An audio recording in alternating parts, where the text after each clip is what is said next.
Donald Trump's first presidency was widely regarded as a disaster on the world stage, particularly in the realm of foreign policy. His erratic behavior, lack of preparation, and fundamental misunderstanding of global diplomacy left many world leaders bewildered. Initially, leaders in Europe and other democratic nations struggled to make sense of Trump's unorthodox approach, partly due to disbelief that the President of the United States could demonstrate such a profound lack of knowledge and decorum. However, should Trump return to office, the world is now prepared to confront him, treating him as the uninformed and reckless leader many believe he is. One prominent example of this readiness is Canadian Member of Parliament Elizabeth May, who recently delivered a sharp and politically threatening rebuke to Trump. The exchange began after Trump suggested that celebrities like Wayne Gretzky should be considered for leadership roles in Canada, revealing his misunderstanding of Canada's parliamentary system. May responded with a mix of humor, sarcasm, and pointed criticism, highlighting Trump's ignorance of Canadian politics and parliamentary democracy. May dismantled Trump's comments by explaining the fundamentals of Canada's political structure. She reminded Trump that Canada operates under a Westminster parliamentary system and a constitutional monarchy, where citizens elect members of parliament rather than selecting leaders based on celebrity status. Her comments suggested that Trump might benefit from revisiting history books, particularly those covering events in 1776, to better understand the differences between American and Canadian governance. This sharp rebuke underscores Trump's chronic lack of preparation and basic understanding of foreign governments, a trait that has repeatedly embarrassed the United States on the world stage. May's remarks highlight the need for leaders to directly confront Trump rather than enable or ignore his blunders. Her willingness to address Trump's misconceptions publicly serves as a model for how foreign leaders can handle Trump 2.0, with firmness, humor, and unapologetic clarity. May's critique didn't stop at Trump's misunderstanding of parliamentary democracy. She escalated her argument by addressing Trump's offhand suggestion that Canada could become the 51st state of the United States. Her response flipped the narrative, humorously proposing that progressive U.S. states like California, Oregon, and Washington might instead consider joining Canada. May emphasized the benefits of such a move, including universal health care, stricter gun laws, and a more progressive social and political environment. This counterproposal was both a jab at Trump and a legitimate critique of the current state of American politics. May highlighted the glaring disparities between the United States and Canada, particularly on issues such as healthcare, gun control, and women's rights. Her remarks pointed out that these progressive policies already exist in Canada, offering an appealing alternative for Americans frustrated with gridlock and extremism in their own country. May's comments also carried a deeper strategic message. By raising the idea of progressive states aligning with Canada, she touched on the growing divide within the United States. Progressive regions often feel alienated from conservative policies dominating national politics, and May's remarks fed into this sentiment.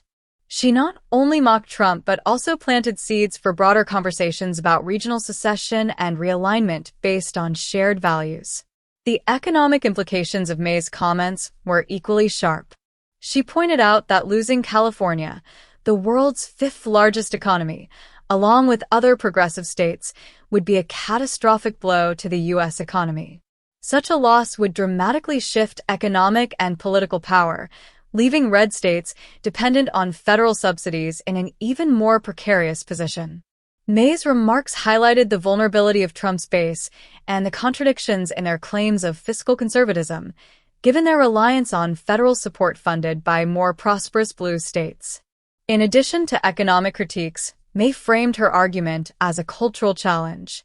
She emphasized that Canada already embodies the policies many progressive Americans desire, such as universal health care, stricter gun laws, and reproductive rights.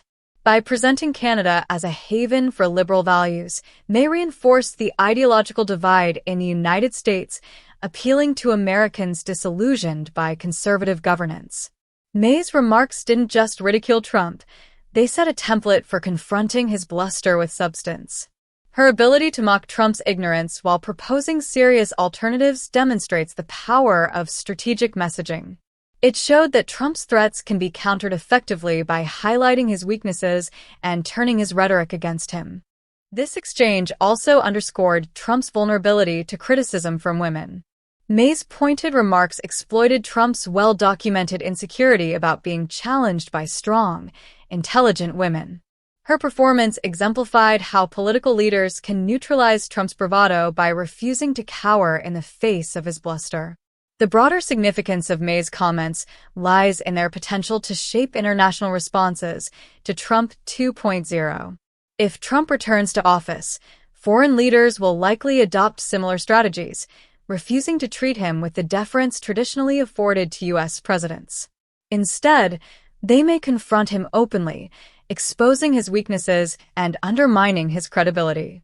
May's remarks also resonate with broader debates about the future of American democracy. Her comments about secession and realignment reflect growing dissatisfaction with the U.S. political system, particularly among progressives. By highlighting Canada's successes, May offered an alternative vision that contrasts sharply with the dysfunction and division plaguing the United States. The potential for May's message to gain traction is significant. Progressive Americans have long expressed admiration for Canada's policies, and May's remarks could fuel discussions about cross-border alliances and reforms. Her comments serve as both a critique of Trump and an invitation for Americans to reconsider their political and social priorities. Ultimately, May's handling of Trump exemplifies how foreign leaders can push back against his rhetoric. By combining humor, criticism, and substantive policy proposals, she demonstrated that Trump's bluster can be neutralized. Her remarks serve as a reminder that Trump's approach to politics is not invincible and that strategic responses can expose his weaknesses. As Trump prepares for a potential second term, the world appears ready to confront him with a new level of confidence. Elizabeth May's remarks offer a blueprint for challenging Trump's rhetoric and holding him accountable. Her performance was not only a rebuke to Trump but also a call to action for leaders and citizens alike to stand up for democratic values and reject ignorance. The lessons from May's remarks extend beyond Canada and Trump. They highlight the importance of informed, strategic leadership in addressing the challenges posed by populism and misinformation. May's example demonstrates that humor, intelligence, and moral clarity can be powerful tools in defending democracy and promoting progress. As the world watches the potential return of Trump, leaders like Elizabeth May remind us that courage and conviction can challenge even the most powerful figures.